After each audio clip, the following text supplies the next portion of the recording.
Rodriguez, père et fils. Oui, parce que je suis plus jeune. Bonjour à tous, bienvenue dans cette vidéo. Et regardez qui je reçois. Hey, Salut Thomas, ça va? David Venac en personne. Bonjour tout le monde. Mon expert des webinaires, l'expert des conférences en ligne pour vendre tes produits et l'expert derrière même des auto-webinaires, les webinaires automatisés. Ça tombe bien parce que dans cette vidéo, on va parler d'un sujet qui me tient à cœur. C'est pour tous mes amis entrepreneurs qui misent tout, ils mettent tout comme ça sur le webinaire de leur vie. Ils n'ont pas les résultats qu'ils souhaitent et là ils disent bon très bien, bon en gros le webinaire c'est pas pour moi, donc maintenant je vais faire de la pub Facebook, je vais faire de vente de petits produits, je vais faire de l'appel téléphonique. Ah le webinaire c'est pas pour moi, ça marche pas. Et c'est justement ce qu'on va décortiquer, on va neutraliser cette objection. Et dans les questions qui nous ont été posées en préparation à ce webinaire, certains même nous disent mais moi je veux bien faire un webinaire, mais j'ai pas d'audience, comment je fais pour en créer une? Et on va répondre à cette question et l'instant fatidique, au moment qu'on a un webinaire qui a bien fonctionné, comment on le fait basculer en auto-webinaire? Voilà le programme. Est-ce que ça vous plaît comme programme? Moi, ça me plaît beaucoup en tout cas. Est-ce que David, tu peux te présenter aux personnes qui nous suivent? Moi, je regarde vos réactions en direct.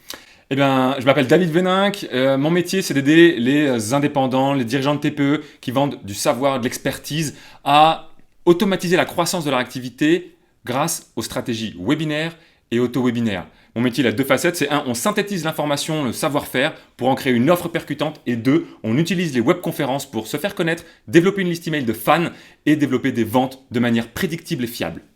Ça, c'est beau. Mais alors, est-ce que tout ça, on peut le faire en un seul webinaire?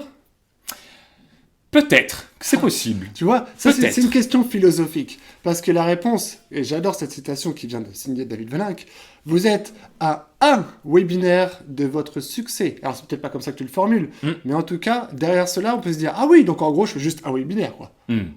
En fait, dans l'absolu, c'est peut-être possible. Mais si on mise là-dessus, si on mise sur le fait de se dire, ouais, en un webinaire, je vais tout cartonner et ça va propulser mon entreprise à des cieux que j'avais jamais imaginés. Ça veut dire que pour moi, on joue un petit peu all-in sur une table de poker, quoi. On arrive, on connaît pas encore les cartes, on connaît pas encore avec qui on joue. Et voilà, premier jeu que l'on a, on se dit, de toute façon, c'est sûr, je vais gagner. Et si on perd, du coup, on perd tout. Et si on mise tout sur un premier webinaire en se disant, c'est sur celui-là qu'il faut absolument que tout cartonne, si ça marche, tant mieux. Et félicitations. Mais si ça marche pas, souvent ce qui se passe, c'est on est déprimé, on se dit ah punaise ça marche pas, on abandonne. Comme tu dis, on va sur le prochain objet brillant qui nous attire. Et du coup, on est dans une logique finalement pas d'abondance, on est dans une logique de manque où finalement on se dit ça aurait dû marcher et ça n'a pas fonctionné. Alors qu'en réalité, c'est pas que ça n'a pas marché. Moi, je pars du principe que le plus important pour un entrepreneur, c'est d'avoir de l'info. Si t'as pas d'info, tu sais pas comment prendre des décisions si tu n'as pas des informations sur lesquelles baser ta réflexion en fait. Et quand tu lances un webinaire, ou toute autre stratégie, peu importe, mais là on parle des webinaires, eh bien quand tu fais ton premier webinaire, l'objectif c'est pas de vendre. Là c'est quoi alors? Ça va peut-être en choquer certains, c'est ce que je dis souvent à mes clients qui font leur premier webinaire, l'objectif du premier webinaire ce n'est pas de vendre. Il est fou ce garçon, il est fou ce mec, mais tu rigoles ou quoi? Eh J'ai tout misé dessus. Je sais, j'ai tout cassé, voilà, mais tu vas comprendre. En fait l'objectif c'est de faire le premier webinaire. Ouais. Parce qu'une fois que tu as fait le premier webinaire, si le résultat est l'avant et que tu as fait des ventes, tant mieux. Et évidemment, on va mettre toutes les chances de notre côté pour faire des ventes dès la première fois. Mais si on n'en fait pas, c'est pas grave. Parce qu'il ne faut pas se mettre la pression là-dessus. On doit se dire, lorsque j'aurai fait mon premier webinaire, j'aurais démystifié la technique. C'est-à-dire que j'aurais lancé le webinaire, j'aurais mis mes pages, j'aurais vu finalement que la technique, c'est pas si compliqué que ça.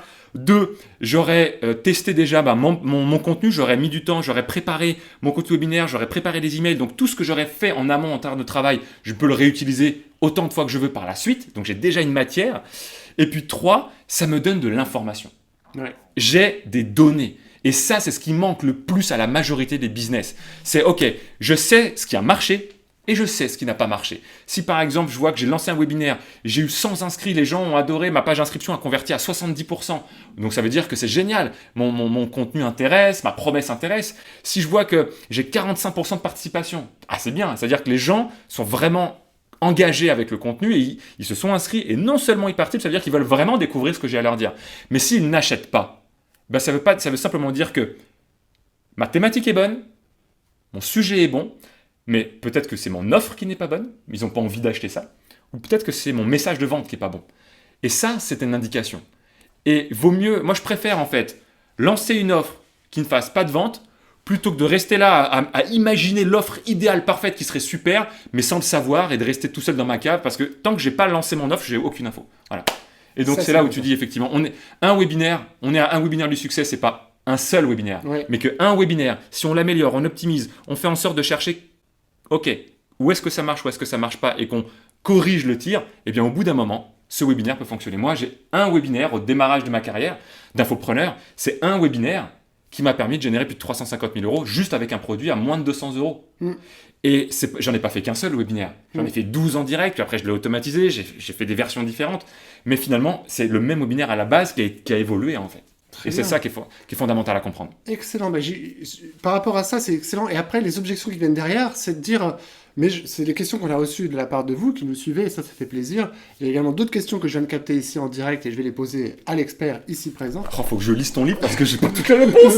Vite. Oui, parce que David apparaît également, fait une belle apparition sur 2 chapitres du livre Blog Marketing, ça c'est mon blog, la boîte à outils du marketing vidéo. Et merci à toi d'avoir apporté des choses très intéressantes dedans. Et il y a même des études de cas super intéressantes, on pourra en reparler parce que ça adresse la question suivante où les gens se disent mais ok, je veux bien faire un webinaire, j'ai tout compris, je vais même en faire plusieurs, mais l'audience, et je la trouve où? Moi j'ai pas d'audience ou peu d'audience, comment je fais venir des gens en masse, comment ça marche? Vas-y, je t'écoute là-dessus, allez vas-y. C'est effectivement un des freins principaux quand on parle de ce sujet. C'est ok, les webinaires, je trouve ça super. Je suis convaincu que ça peut être utile pour moi. Parce que juste avant que je réponde à ta question, si tu me permets, il y a plusieurs types de webinaires, d'accord ? Il y a des webinaires de vente où on va vendre notre offre à la fin. Il y a les webinaires de prospection, on va générer des rendez-vous. Mais il y a aussi des webinaires 100% contenu. L'idée, c'est que quelqu'un qui démarre et qui n'a pas forcément de clarté sur l'offre qu'il veut faire ou l'avatar qu'il veut cibler, eh bien, il peut d'abord organiser des webinaires 100% contenu, d'échanges, d'interactions et de questions-réponses pour obtenir de l'information de son marché, voir si ce qu'il propose peut intéresser et puis adapter son offre en fonction de ce qu'il aura perçu, tu vois. Et ça, comment est-ce qu'on fait quand on n'a pas de liste ? Eh bien, moi, j'ai une croyance qui est la suivante. Et tu sais, il y a un dicton, c'est Henry Ford qui a dit que tu crois que tu es capable ou que tu crois que tu n'es pas capable, dans les deux cas, tu as raison. En fait, ça veut dire une seule chose, c'est que quoi que tu crois, tu auras raison. Parce que tu vas faire les choses en fonction de tes croyances. Donc, si tu veux échouer en webinaire, conserve la croyance de croire qu'il faut une liste pour faire des webinaires. Et tu auras raison parce que tu vas te démontrer par toi-même que, tu vois, il fallait une liste. Moi, j'ai une croyance différente. Ma croyance, c'est il ne faut pas une liste pour faire des webinaires, il faut faire des webinaires pour développer une liste. Et je ne sais pas si Béatrice est là, mais Béatrice, justement, a mis dans le commentaire d'invitation à ton live que c'est exactement ce qui est son cas, en fait. D'ailleurs, Béatrice, on la retrouve ici dans ton livre. Oui. Au départ, moi, quand j'ai démarré, je n'avais pas de liste non plus. Et comment est-ce qu'on fait dans ces cas-là ? L'audience, elle existe. L'audience, elle est sur Facebook, elle est sur YouTube, elle est dans des événements réseau, elle est en train de chercher des choses sur Google, elle est dans des groupes Facebook. L'audience qui nous intéresse, quelle que soit notre thématique, elle est partout. Donc, on n'a jamais un problème de trafic, on a toujours un problème de mettre notre message face à l'audience qui nous intéresse. Et donc, du coup, la question vient suivante, c'est ok, où se trouve votre audience ? Est-ce qu'il y a des groupes Facebook dans lesquels ils se réunissent ? Est-ce qu'il y a des groupes par rapport à ta thématique sur laquelle tu peux apporter du contenu et puis inviter les gens qui sont intéressés à ton webinaire ? Est-ce que tu as une chaîne YouTube où tu peux créer, si tu n'en as pas, tu as un partenaire qui a une chaîne YouTube et qui serait d'accord de faire une vidéo avec toi et qui, à la fin de cette vidéo, tu invites les gens qui sont intéressés à aller plus loin à ton webinaire.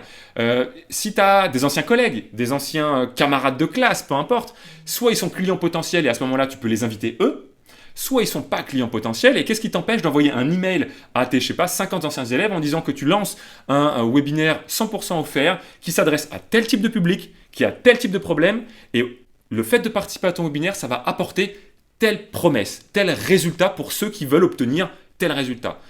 Et de leur dire tout simplement, voilà, si tu connais dans ton entourage des gens qui pourraient être intéressés par le sujet, eh bien, je te remercierai énormément de pouvoir leur transmettre l'invitation. Ça leur apportera énormément de valeur et ça permettra de faire connaître mon travail. On est transparent. Ça, c'est beau. Et justement, parce qu'on s'engage à pas faire un seul webinaire, on casse l'idée reçue de se dire « Ah oui, mais en fait, David, c'est con ton truc. Parce qu'en gros, je sollicite toute la famille, les copains, les cousins, et j'attire des premières personnes, je fais un webinaire, je m'arrête là. » Bah non, tu t'arrêtes pas là, justement. Vous vous arrêtez surtout pas là, puisque vous allez rentrer dans une mécanique vertueuse. Le premier sera catastrophique, va pas apporter franchement les résultats que vous voulez, sauf si vous faites accompagner par les spécialistes. Et dites-vous, il y a cet état d'esprit de se dire, je fais quand le suivant? Et j'aimerais quand même péter aussi cette croyance de se Vas-y. dire ouais, mais j'ai déjà invité des gens, je vais pas les réinviter à chaque fois. Eh bien, si. Moi, je dis si. Voilà, Parce qu'en fait, si. inviter les gens plusieurs fois, c'est pas leur mettre le couteau sous la gorge. S'ils veulent participer, ils se réinscrivent. Et s'ils veulent pas participer, ils se réinscrivent pas. Pour illustrer ce point, quand j'avais ma campagne automatisée sur Facebook pour le programme Pitcher comme un pro, j'ai des personnes qui ont acheté 2 fois le programme avec le même webinaire de vente, à 3 mois d'intervalle. C'est-à-dire qu'une personne, elle arrive, elle voit mon auto-webinaire, elle se dit « Ah, c'est super », elle achète le programme, 3 mois plus tard, elle revoit la pub, elle dit « Ah, c'est cool, ça a l'air intéressant », elle reçoit exactement le même auto-webinaire et elle rachète le programme. Qu'est-ce que ça veut dire, ça? Ça veut simplement dire que, et ça c'est d'un point de vue pédagogique, et il n'y a pas de jugement là-dedans, c'est vraiment comprendre le fonctionnement, c'est de se dire que c'est la répétition qui fait qu'on comprend des choses, qu'on les intègre et que ça nous parle. Tu sais, il y a un dicton qui dit « Quand l'élève est prêt, le maître apparaît ». Et moi, quand je lis un livre, et j'ai des livres ici, quand je fais une première lecture, je capte certaines informations en fonction de mon état actuel. Les choses, le temps passe, j'évolue, je comprends des nouvelles choses. Si je fais la lecture du même livre quelques mois plus tard, c'est pourtant le même contenu, les mêmes mots, et je vais capter des nouvelles choses. Et ça va m'apporter encore de la valeur. Exactement. Eh bien, quelqu'un qui suit 2 fois votre webinaire, il ne va pas du tout avoir la même expérience parce que lui aura évolué. Alors, à une semaine d'intervalle, on peut dire, il n'a pas évolué de tout au tout. Peut-être. Mais encore une fois, que je réinvite la personne, je ne l'oblige pas, en fait. Je lui propose. Et après, elle dispose. Mais il faut lever ce frein-là. Et malgré tout, évidemment, on ne va pas proposer 40 fois notre webinaire aux 20 mêmes personnes. À un moment donné, s'il n'y a pas de possibilité de faire du trafic organique, gratuit, c'est-à-dire par des partenaires, par les contacts que l'on a, eh bien, aujourd'hui, il n'y a plus d'excuses pour ne pas faire de publicité. Oui. Désolé, mais On l'achète le trafic. publicité YouTube, publicité Facebook, on peut commencer avec des budgets tout à fait petits. Alors évidemment, on ne va pas avoir 1000 inscrits avec un petit budget, mais on peut quand même commencer, faire des tests et le plus rapidement possible finalement bien arriver à avoir un système qui nous donne de la prédictibilité, où on sait qu'on a de la maîtrise quand on est capable. Pour moi, il y a une des compétences, ça c'est mes mentors Frank Kern qui dit ça, c'est que la compétence la plus importante pour un business, c'est de savoir transformer du trafic payant en client. C'est-à-dire que quand tu sais que tu peux transformer 1 euro en 2 euros, tu manqueras plus jamais d'argent en fait. C'est le basique de l'entreprise. Il y a 1 euro qui rentre, 2 euros qui sortent, Ouais. quelle que soit la chaîne de production. C'est le basique et pourtant, il y a 90% des gens qui ne sont pas mis en focus prioritaire. Je dois maîtriser l'acquisition de trafic payant. Ouais. Why? Exact, oui, carrément. Carrément. C'est un bon point. D'ailleurs, on pourra presque même en faire un autre sujet sur cette chaîne. Et maintenant, les questions d'après, c'est de dire, ah ok, donc je vais faire plusieurs webinaires, mais ça m'amène vers où? Parce que est-ce que je vais faire éternellement toujours les mêmes webinaires? Est-ce que je suis toujours présent en direct? Il n'y a pas un moment donné où je peux réutiliser les enregistrements des précédents webinaires pour faire ce qu'on appelle le webinaire automatisé. Comment s'opère cette transition? À quel moment on prend une décision de faire l'un ou l'autre? Ma vision des choses, c'est que une fois que pour automatiser un webinaire, tu l'automatises quand tu veux accélérer, quand tu veux développer ton business encore plus rapidement. Et donc, tu sais que par principe, le trafic qu'il y aura à l'intérieur, dans 95% des cas, ce sera du trafic payant. Donc, avant d'automatiser un webinaire sur du trafic froid, trafic payant, eh bien, je veux d'abord être sûr que ce webinaire convertit sur du trafic froid en direct au minimum 3-4 fois, quoi. Moi, c'est ma vision des choses. Certains ne font pas, certains automatisent direct. Et d'expérience, si tu es un super marketeur, un mec qui comprend vraiment les structures de marketing, qui comprend le copywriting, qui comprend comment est-ce qu'on utilise les déclencheurs mentaux pour pouvoir convaincre et persuader, tu peux peut-être effectivement faire un home run du premier coup. Tu peux peut-être, sans passer par la case directe, automatiser un webinaire du premier coup. Possible. Mais quelqu'un qui a une expertise qui n'est pas le marketing ou la vente, et qui a une expertise, tu vois, comme, je sais pas moi, une passion, la couture, je sais pas, la vidéo, quel que soit, mais c'est pas le marketing en lui-même, eh bien, passer par la case directe, c'est fondamental. Et donc, la stratégie pour moi, c'est d'abord, tu t'assures que ton webinaire convertit au moins 3-4 fois sur du trafic froid. Alors, qu'est-ce que tu entends par 3-4 fois? Comment on fait le calcul? Eh ben, 3-4 webinaires en fait. Oui. Non, 3-4 sessions. Voilà, 3-4 itérations. Oui. D'accord? Okay. Parce qu'un webinaire qui convertit et qui est rentable sur le trafic froid une fois, c'est peut-être un coup de chance. Ah, parce qu'on peut tromper une fois 1000 personnes, 1000... Non, on peut tromper 1000 fois 1000 personnes. Mais pas un webinaire 1000 fois. Bon, tu vas on a oublié tout le monde. Emile Hein? On a oublié tout le monde. Non, en fait, c'est que si tu fais un webinaire sur le trafic froid qui est rentable, ok, tu as investi 500 € et tu as généré plus. Tu as généré 1000, 2000, 10 000, peu importe. ok, tu dis c'est génial, mais peut-être que tu as eu un coup de chance en fait. Peut-être parce que tu étais dans. C'était les premières campagnes de trafic froid, du coup Facebook t'a amené vraiment les personnes les plus ciblées. Et si demain tu étends le ciblage, si ça se trouve, la conversion va diminuer. Donc moi je pars du principe que une fois c'est un coup de chance, 2 fois ça commence à être bon et au moins 3 fois. D'accord. Tu vois, moi c'est mon cursus commercial qui veut ça. Quand j'étais vendeur, si je fais la première année que j'ai fait super 150% d'objectifs, on me dit bravo mon gars, félicitations, tu montes sur scène, tout le monde te dit. Mais le 1er janvier de l'année qui suit, c'est ok. Maintenant tu te démontres que c'était pas un coup de balle mec. Maintenant tu refais la 2e année pareil. Parce que sinon, hein, tout ce qu'on t'a donné là, C'est tellement vrai. c'était un coup de chance. Et là tu fais ok, t'es la star au 31 décembre, t'es la superstar et 1er janvier, t'es le petit nouveau qui doit redémarrer et refaire ses preuves. Eh bien, c'était dur à accepter. Mais c'est le jeu et je l'ai compris ça. Et bien c'est pareil dans notre business. Un webinaire automatisé, enfin un webinaire en live qui convertit, génial, bravo. Fais-en un deuxième et assure-toi que ça fonctionne de la même manière. Et au bout de 3, tu peux commencer à te dire, ok, je vais tenter de le mettre en automatique. Moi c'est ma vision des choses. D'accord. Et alors, quand tu parles qu'il convertit, tu as un seuil de conversion? Alors c'est pas seulement qu'il convertit, c'est qu'il est rentable. Voilà. Il y a une différence entre, alors par exemple, j'investis, prenons 1000 euros. Ouais. Ok. À 5 euros le prospect, j'ai 200 prospects. D'accord, j'ai 200 prospects. Imaginons que je fasse mon webinaire et que je génère 800 euros. Ça veut dire que, certes, j'ai converti, mais je ne suis pas rentable. Ouais. Donc, aucun intérêt de mettre ce webinaire en autopilote. Si j'ai investi 1000 euros et que mon webinaire génère 5000 euros, 10 000 euros, là, effectivement, ça a du sens. Parce que je sais qu'en l'automatisant, étant donné que je vais quand même avoir une perte de conversion, eh bien, je vais être rentable. Alors, pour répondre à ta question, moi, je me fixais un objectif d'être au minimum à 15%, 10-15% de conversion en direct sur le trafic froid, sur une offre à 200 euros. Après, en fonction de la stratégie, attention avec les chiffres, ça dépend. Si tu as une stratégie d'appel, eh bien, quelque part, tu as un peu plus de latitude. Parce que généralement, quand tu as un appel, c'est pour vendre des offres qui sont plus chères. Donc, tu peux te permettre d'avoir une conversion un peu plus faible parce que tu sais que de toute façon, un client te ramène tout de suite beaucoup plus de ventes. Oui. Quand tu veux vendre un programme à 200 euros sur le trafic froid, il faut en vendre beaucoup plus pour avoir de la rentabilité. Oui. Donc, en fonction du niveau de prix, les études vont être un peu différentes. D'accord. Okay. Mais voilà, moi, pour essayer de donner un ordre d'idée quand même. Quand j'ai automatisé ma campagne de webinaire, je cherchais à avoir un retour sur investissement minimum de 4. Voilà. Alors, de 4. C'est-à-dire, j'investis 1000 euros, je génère 4000 euros. Facile. Voilà. Comme ça. Ok. Pourquoi ? Parce que je partais du principe que lorsque je vais l'automatiser, je vais certainement avoir moins de rentabilité. Oui. Et donc, du coup, si je tombe, admettons, à 2, ben, je serai quand même encore rentable, donc c'est cool. Oui. Et je préfère avoir un retour sur investissement. Alors moi, ma campagne, quand je l'ai montée à 1000 euros par jour, ça s'est stabilisé à un ROI de 1,7. Ça veut dire que j'investis 1000, je génère 1700. 700 euros de marge. Et ben, je préfère avoir un retour sur investissement de 1,7 en investissant 1000 euros par jour que d'avoir un retour sur investissement de 4 en investissant 100 euros par jour. Exactement. Ça, c'est puissant. Et puis, tu l'as dit, c'est passé comme ça rapidement, mais je vais vous le dire très rapide. Enfin, c'est super important de le soulever.